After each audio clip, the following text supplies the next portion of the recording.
할렐루야. 우리의 소원은 통일. 우리의 소원은 통일. 꿈에도 소원은 통일.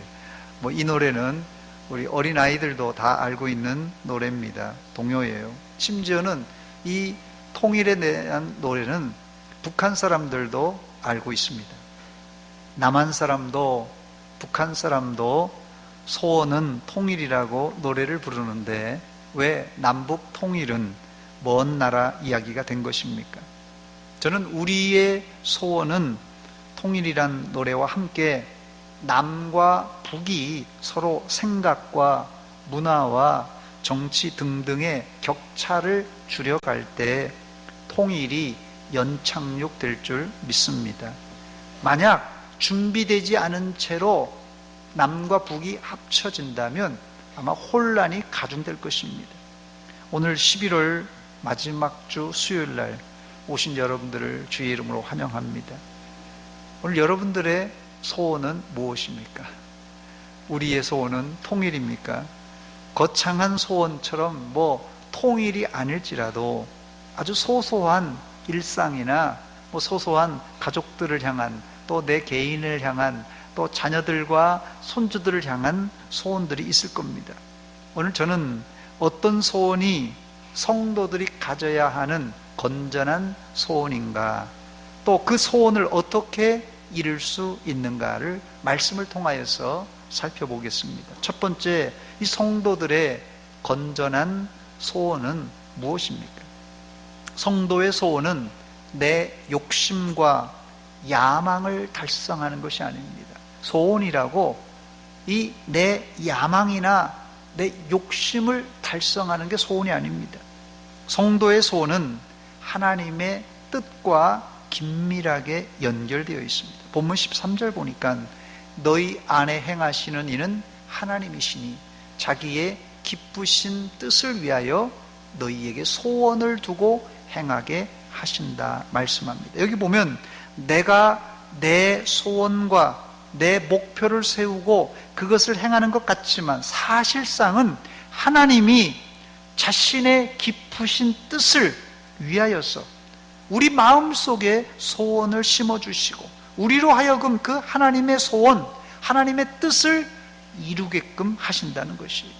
그러므로 성도의 가장 이상적인 소원은 하나님의 깊으신 뜻을, 하나님이 기뻐하시는 그 뜻을 이루는 것입니다. 이런 사상은 이 성경 구약과 신약 전반에 흐르는 사상입니다. 여기에서 우리는 이제까지 우리가 목표하고 우리가 소원이라고 설정해 놓고 그것을 위해서 달려왔는데 그 목표와 소원이 과연 하나님의 뜻에 합당한 하나님이 기뻐하신 뜻인가를 한번 점검해 보고 혹시라도 우리의 소원과 목표가 혹은 꿈과 비전이 하나님을 기쁘시게 하지 못한다면 과감하게 이 시간 말씀을 통하여서 여러분의 소원과 목표와 비전을 수정하여서 하나님이 기뻐하는 방향으로 달려가시기를 주의 이름으로 축원합니다. 하나님은 우리의 원대한 소원과 꿈은 물론이거니와 우리의 작은 생각과 행동까지도 감지하시는 전지전능하신 하나님이십니다. 다윗이 지은 시편 139편을 읽어보면 하나님은 우리의 일거수일투족을 아시는 전지전능하신 하나님이라고 묘사되어 있습니다.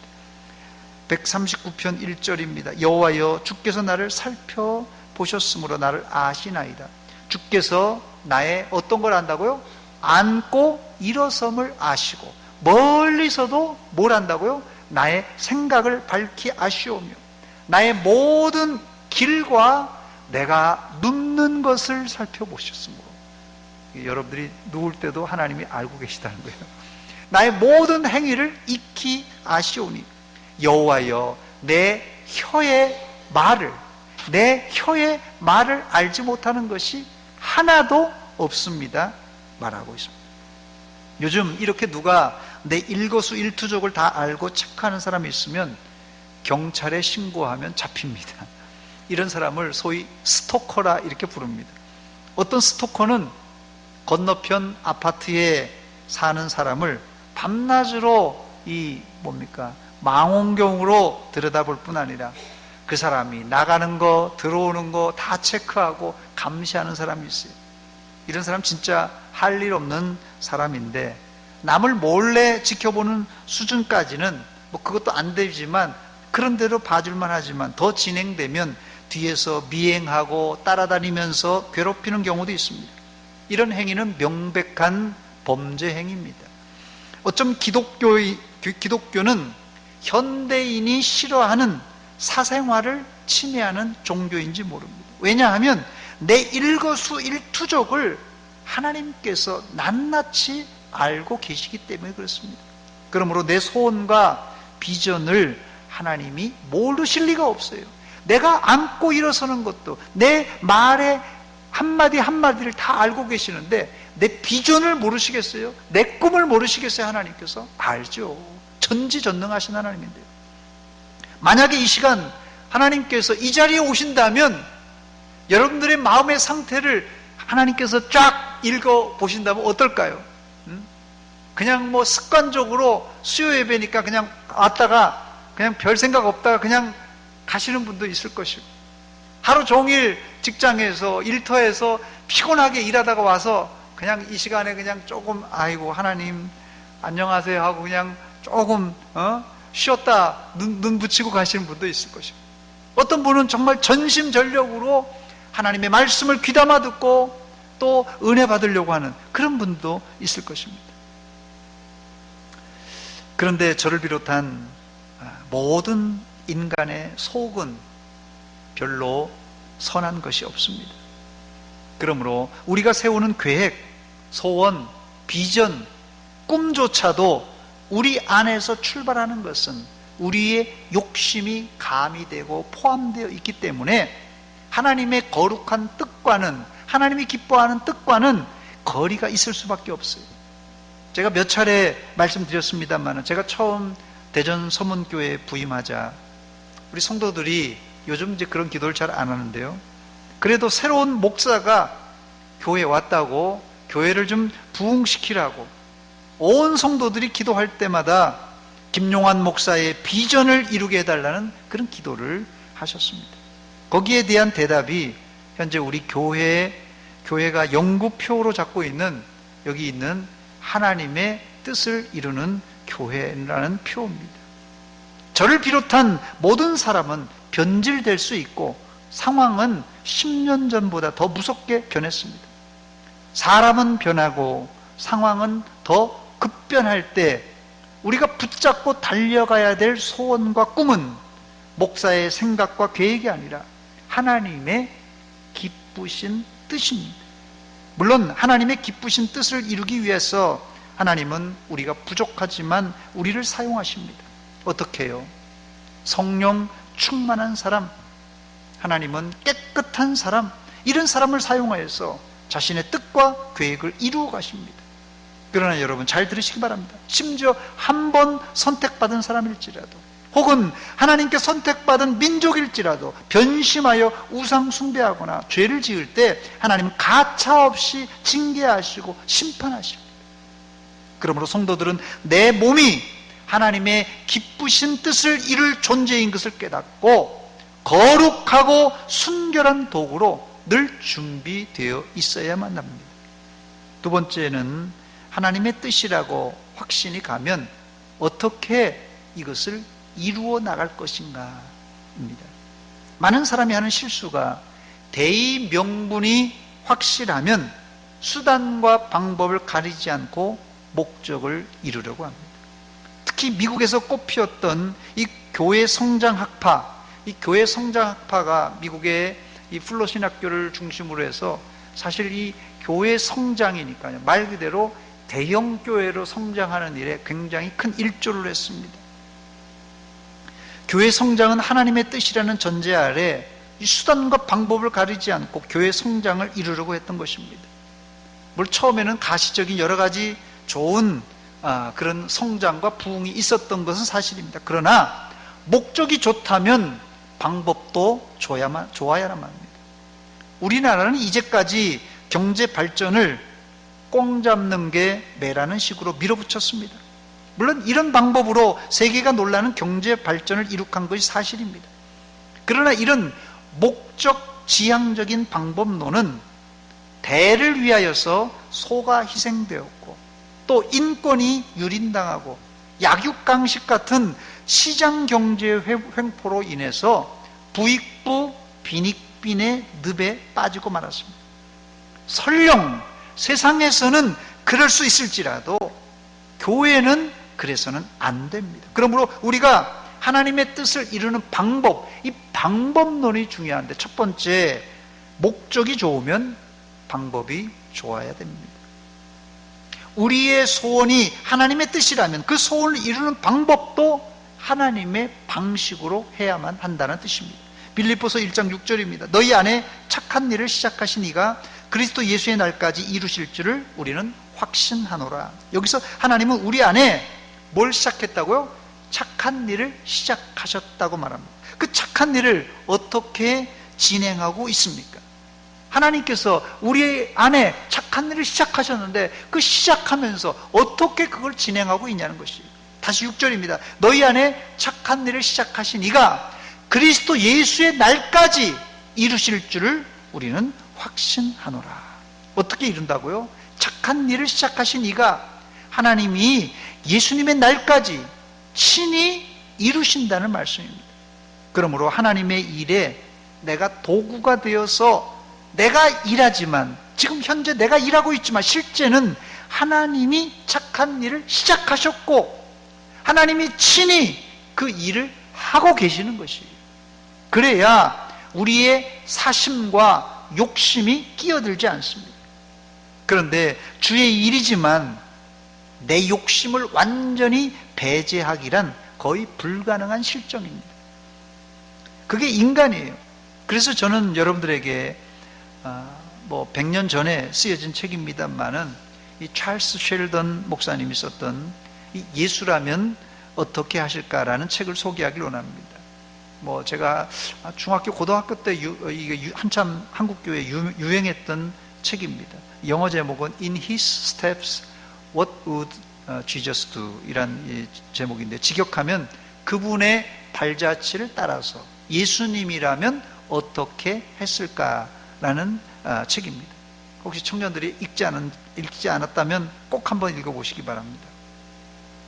여러분 개인이 가진 소원은 물론 우리 교회가 앞으로 달려갈 5개년, 10개년 계획을 세우려고 할 때 예수님이라면 2019년 대전시 문화동에서 어떻게 목회하시고 또 앞날을 어떻게 설계하실까, 이런 질문을 부단히 던져야 됩니다. 그때 우리의 야망과 욕심은 점점 빠지고 하나님의 뜻에 근접하게 될 것입니다. 그래서 저는 종종 어떤 일을 결정할 때마다 예수님이라면 이 상황을 어떻게 헤쳐나갈까, 예수님이라면 이 상황을 어떻게 풀어나가실까 하면서 묵상하고 또 묵상하며 결정을 내립니다. 다는 아니지만 이런 생각하는 과정을 통하여 하나님은 저에게 예수님의 뜻에 접근할 수 있도록 사람을 통하여 역사하기도 하고 어떤 상황을 통하여서 깨닫게도 해주십니다. 여러분들도 어떤 중요한 결정을 앞두고 기도하면서 만약 예수님이라면 이 상황에서 어떤 결정을 하셨을까 생각하고 또 생각하면서 하나님의 말씀을 묵상하시기 바랍니다. 그때 하나님께서 성령의 조명, 성령의 이 은혜를 통하여서 하나님의 뜻을 발견하게 하십니다. 즉 우리가 세운 뜻이 하나님이 기뻐하시는 뜻이어야만 하고, 그 뜻은 하나님의 뜻이라면 그 뜻을 성취하는 방법론 그 자체도 하나님의 마음에 합당해야 된다는 뜻입니다. 그래야 하나님이 기뻐하십니다.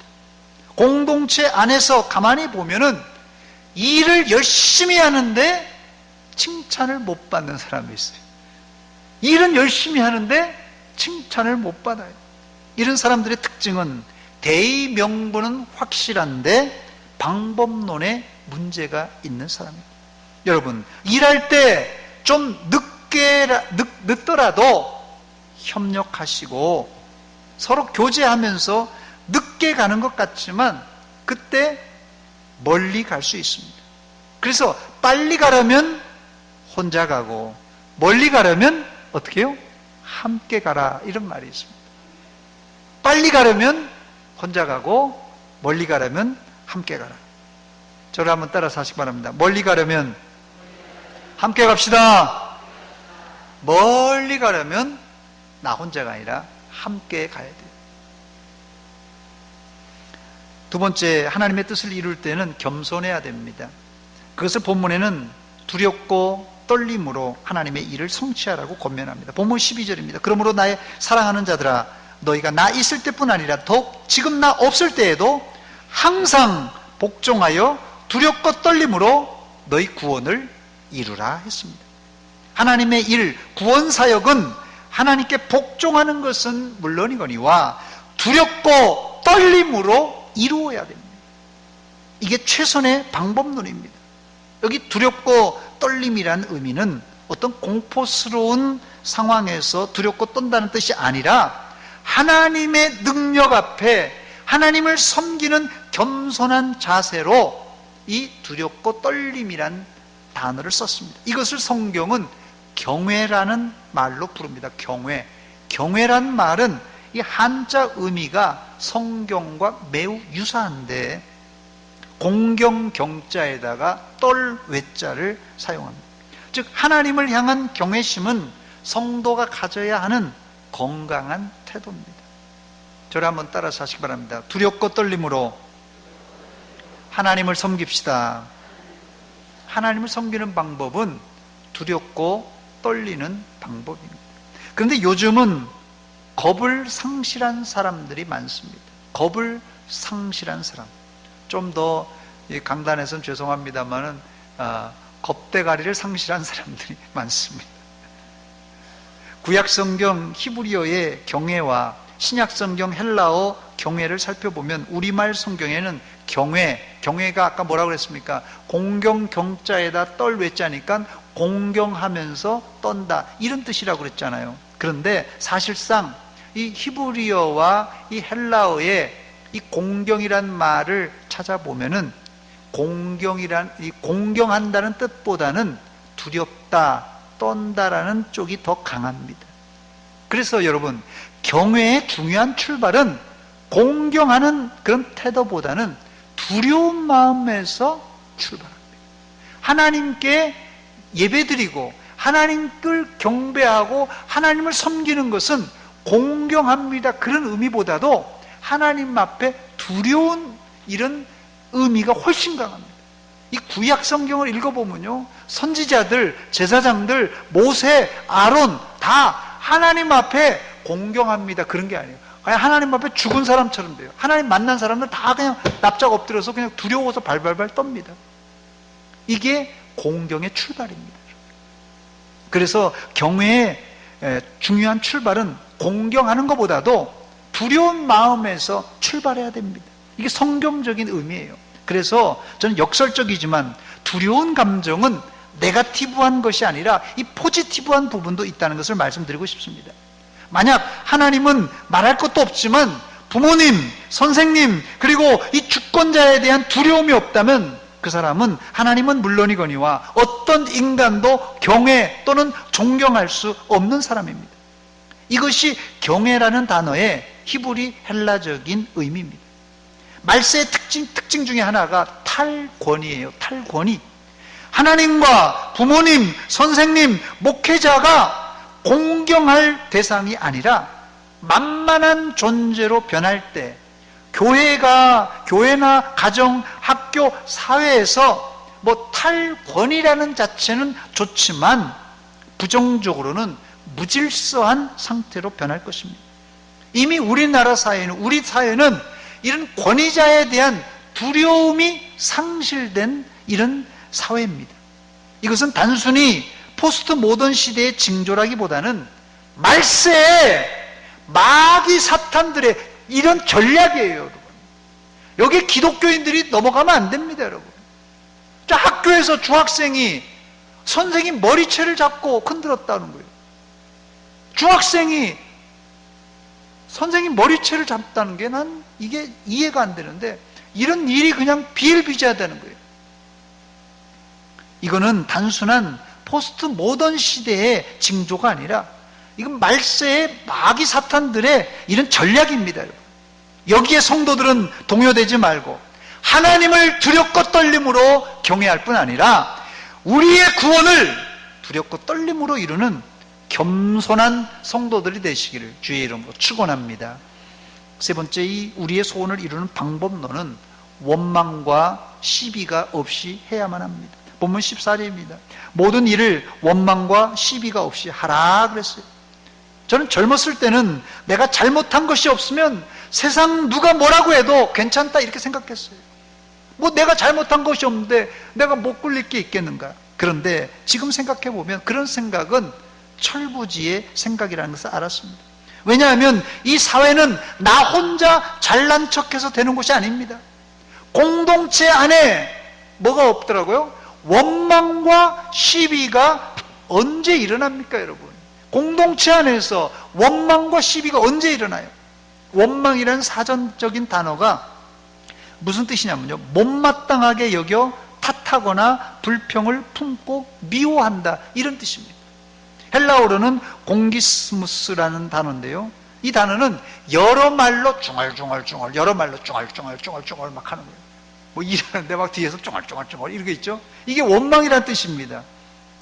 독재자는, 이런 상태에서 독재자는 여러 사람들이 하는 이 원망, 불평을 무시하고 자기 일을 그냥 진행하는 거예요. 독재자는 이렇게 하면 일의 진행의 속도는 빠릅니다. 독재자가 그냥 뭐 누가 뭐라고 하든 뭐 군소리 하더라도 그냥 딱 자기 마음대로 직행하면 일의 진행 속도는 빠릅니다. 그러나 일이라는 것이 일사천리로 잘 되면 상관없지만 나중에 일이 잘 안 풀리고 꼬이게 될 때, 상황이 악화되면은 공동체는, 이 독재자는 이 수습이 불가하게 되는 것이. 그래서 성경은 교회 안에 뭐요? 원망과 또 시비가 없게 모든 일을 풀어가라고 당부하고 있는 것입니다. 네 번째, 더 나아가 바울 사도는 본문 15절에 이런 복잡한 상황 가운데서도 성도들은 흠없고 순전하게 악한 세상에서 빛을 비추라고 말합니다. 본문 15절입니다. 이는 너희가 흠이 없고 순전하여 어그러지고 거스리는 세대 가운데서 하나님의 흠없는 자녀로 세상에서 그들 가운데 빛들로 나타내며, 빛들로 나타내라고 그랬어요. 여러분, 성도는 세상이 어둡다고 불평하는 사람이 아니라 그런 세상에 빛을 비추는 사람입니다. 성도는 누구라고요? 한번 읽어보시기 바랍니다. 시작. 성도는 세상이 어둡다고 불평하는 사람이 아니라 그런 세상에 빛을 비추는 사람입니다. 참, 누가 적었는지 참 명언이네요. 제가 적어놓고도 제가 몇 번 읽어봤어요. 성도는 세상이 어둡다고 불평하는 사람이 아니라 그 어두운 세상에 빛을 비추는 사람이 되어야 됩니다. 이런 역할을 잘 감당할 때 하나님의 영광이 드러나고 복음 전파는 더 힘을 얻을 것입니다. 본문 16절입니다. 생명의 말씀을 밝혀 나의 다름질이 헛되지 아니하고 수고도 헛되지 아니하므로 그리스도의 날에 내가 자랑할 것이 있게 하려 함이라고 했어요. 바울 사도는 자신이 이제까지 뿌렸던 생명의 복음이 헛되지 않고 주님 앞에 설 때 자랑거리가 되기를 소망하고 있습니다. 큰 세 번째로 바울 사도는 소원을 완성하기 위해서 자신을 하나님께 전제로 드렸습니다. 본문 17절 18절입니다. 만일 너희 믿음의 제물과 섬김 위에 내가 나를 전제로 드릴지라도 나는 기뻐하고 너희 무리와 함께 기뻐하리니. 18절 같이 읽습니다. 시작. 이와 같이 너희도 기뻐하고 나와 함께 기뻐하라. 아멘. 하나님의 뜻, 이게 뭐라고요? 우리의 소원이에요. 동시에 하나님의 뜻, 이게 동시에 우리의 소원을 이루려면 믿음의 제물과 섬김이 필요합니다. 이게 하나님의 뜻을 이루는데 맨입으로 공짜로 그냥 되는 게 아니라 하나님의 뜻을 이루기 위해서, 우리의 소원을 이루기 위하면 믿음의 제물, 섬김이 필요합니다. 감사하게도 빌립보 교인들은 믿음의 제물과 섬김으로 하나님을 기쁘시게 했어요. 그런데 거기서 끝나지 않고 바울 사도는 여기에 덧붙여서 자신을 전제로 부어드렸어요. 전제로 부어드렸어요. 완전히 부어드렸습니다. 이 전제라는 제사인데요. 이 전제라는 제사는 포도주나 기름을 부어드리는 제사입니다. 그래서 이 제사는 말하자면 부속 제사라고 표현하고 싶은데요. 번제를 예를 들어서 번제 송아지로 번제를 드린 후에 마지막에 포도주나 기름을 부어서 향기로운 제사가 되게 하는 제사, 이게 전제입니다. 모든 것은 뒤끝이 좋아야 됩니다. 고속도로 휴게소에 여자분들은 못 들어가 보셨겠지만 남자 휴게소에 화장실에 써 있는 문구대로 아름다운 사람은 머문 자리도 아름답다. 여자 화장실에 이런 문구가 있는지 모르겠어요. 없을 것 같은데 남자 화장실에만 있는 문구입니다. 아름다운 사람은 머문 자리도 아름답다. 이런 말처럼 예수 믿는 사람들은 뒤끝이 좋아야 됩니다. 예수 안 믿는 사람은 술도 뒤끝이 좋은 술이 좋은 술이라며요. 예? 성도가 술도 뒤끝이 좋아야 좋은 술이라는데 성도가 뒤끝이 안 좋으면 좋겠습니까? 송아지를 번제로 하나님께 드린다면 이 송아지 타는 냄새가 그렇게 유쾌한 냄새가 아닙니다. 제가 영국에 있을 당시에 그때 영국의 구제역이 크게 일어나가지고요. 가는 곳마다 거기는 이 매물을 하지 않고 태웠어요. 이 면적이 넓어서 그런지 황량한 데가 많은 건지 가는 데마다 그때 목장에서 구제역 때문에 이 소들을 다 태웠습니다. 그게 멀리서도 냄새가 아주 역겨워요. 안 좋아요. 이때 포도주나 이 향기로운 기름을 번제단에 이게 부어드림으로 고기 타는 냄새를 중화시켜서 향기로운 냄새로 하나님께 드려지는 제사가 바로 바울 사도가 드리기를 원했던 전제라는 제사입니다. 전제라는 단어는 신약성경에 구약에 나옵니다만은 2번 사용되는데 2번 다 바울 사도가 자신의 몸과 마음 그리고 생명까지 짜내서 드리겠다는 각오로 바로 이 전제를 언급합니다.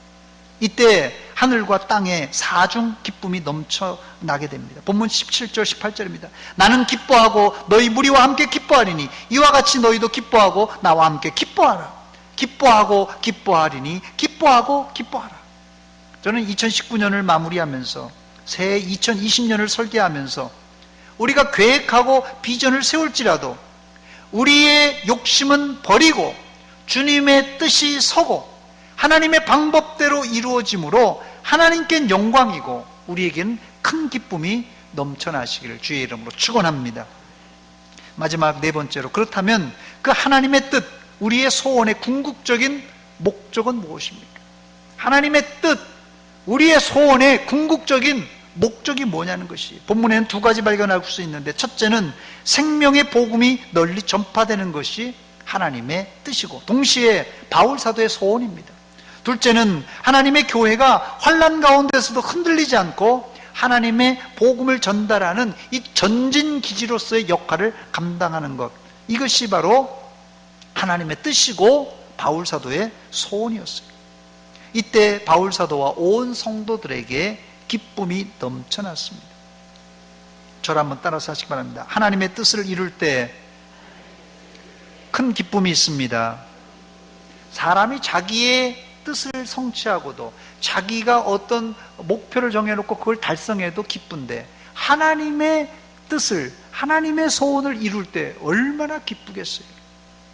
여러분들의 소원이 무엇입니까? 돈 많이 버는 것입니까? 대박 나는 것입니까? 건강한 것입니까? 뭡니까 여러분? 돈과 대박과 건강이 하나님이 기뻐하신 뜻입니까?